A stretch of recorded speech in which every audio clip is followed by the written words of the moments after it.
This July was the biggest month for real estate sales in the GTA ever. Overall sales were up 8% over last July. Driving the change? Condos. And as our Matthew Bingley explains, that's partly because of investors. Buying a house in Toronto is a dream of many, but attainable for few.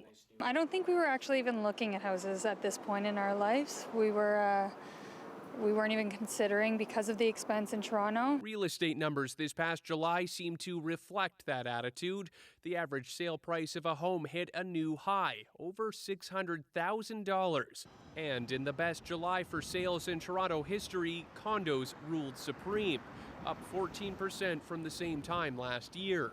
The average condo price now is about where the average house price was about 10, 15 years ago. This showroom for a 500-unit building only began selling at the start of June. Already the planned building at Jarvis and Dundas is almost sold out. Real estate agent Andrew Fleur points skeptics of the condo market who call for a crash to the demand of affordable housing that remains out of reach for so many. Low-rise housing prices have just gotten completely out of whack and just completely unaffordable for the majority of people now. And it's not just people living in condos that are buying them up so fast. It sort of just made sense financially. Sandeep Dillon and his family are closing the deal on their 6th condo property in Toronto.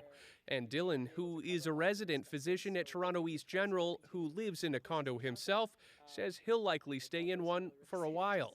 In Toronto right now, with the way things are looking, I think it would be quite difficult. I think the starting prices are looking at around $700,000. That's probably at the East Danforth, Greektown area. And you'd probably have to do a lot of work to it.